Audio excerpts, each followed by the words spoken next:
and welcome back to this video on the pineal gland. We will dive into how this small part of your brain can affect your health, consciousness, and your spiritual journey. Let's start by understanding what the pineal gland is and why it matters so much. The science behind it is quite interesting. So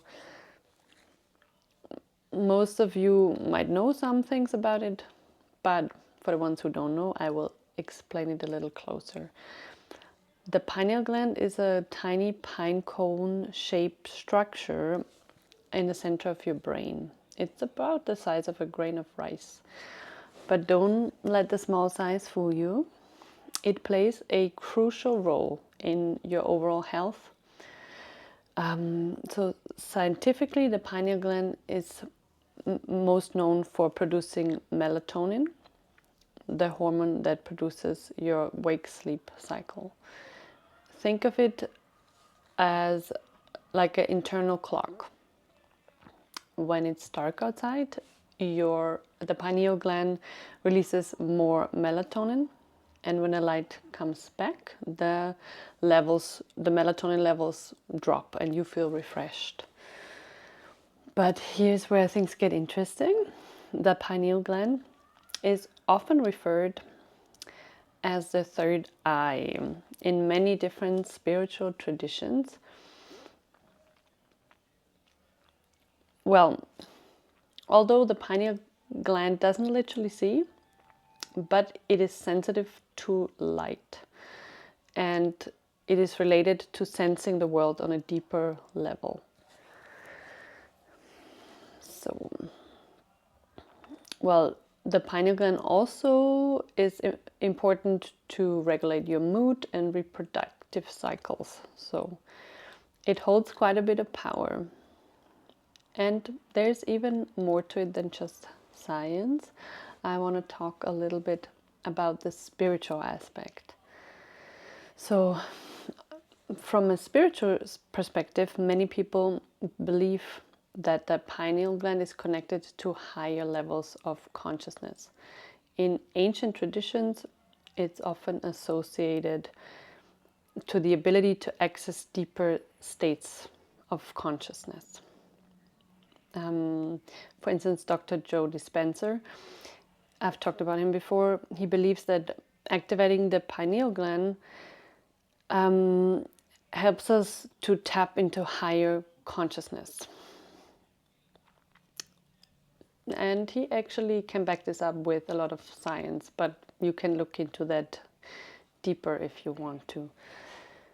When you meditate, your deep focus can activate the pineal gland and open your awareness and your higher consciousness. This idea ties into the consciousness. Well, anyways, it's just related to becoming deeper and more aligned with your true nature. By opening up a direct line to your subconscious and allowing you to just get rid of your limiting beliefs and living a deeper, more meaningful life actually. So how to actually activate the pineal gland? There are lots of different methods and ancient methods to do so.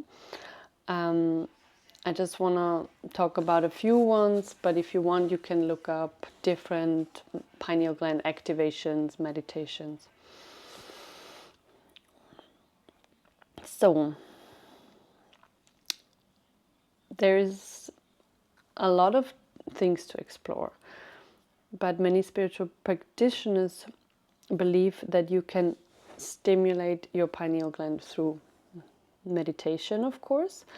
So I would say it's one of the most powerful tools to activate it.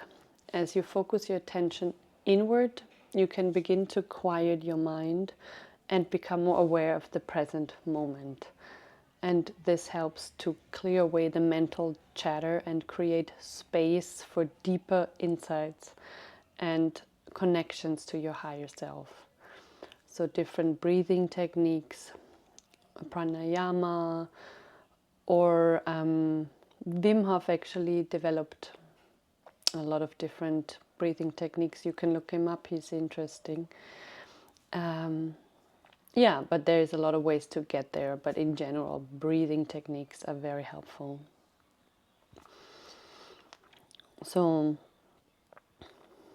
well, I would say the breath can help to move the energy through your body and help to stimulate the area of your brain where the pineal gland sits. Another tool is visualization. You can visualize a bright light or energy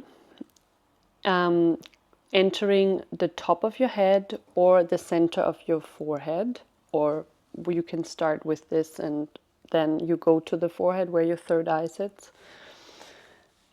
So visualize a light that keeps pulsating through these, through the third eye and through your entire body. Imagine it brings clarity, peace, and yeah, that's how you increase your spiritual awareness. But of course, there are many specific techniques. If you want to know more about it, stay tuned. I will definitely make another episode on specific practices. Another thing I'd like to talk about is also diet and detoxing. Some believe that the pineal gland can become calcified over time, so certain foods, for instance, turmeric or raw cocoa, are thought to support the health of the pineal gland, and staying away from fluoride in drinking water is a common suggestion, and also from electrosmog like cell phones, Wi-Fi, cables, Wi-Fi, yeah, etc. So if you're exposed to that a lot, I would recommend during the nighttime when your body is rejuvenating, you just try to stay away from it and give your body a break, because during the day we are on the devices too much anyways, so at least during the night give it a break. Yeah, so how do we bring this all together? Science shows us that the physiological aspect of the pineal gland is about mood and hormones, and the spiritual aspect is that it's a gateway to higher awareness and higher consciousness. When we combine those both, we see that the pineal gland can serve as a bridge to become more centered in our physical body, but also having a better connection to a spiritual consciousness or a spiritual world. So overall, it helps in both aspects, I would say. So anyways, there's way more to talk about this. This is a little teaser, and there's a lot of literature on it. If you're interested, look it up. But yeah, as I said, it's not the last episode on this one. Thank you so much for watching. If it helped you in any way or inspired you, please like, subscribe, you know the deal. It would be much appreciated. And I hope to see you soon on my channel. And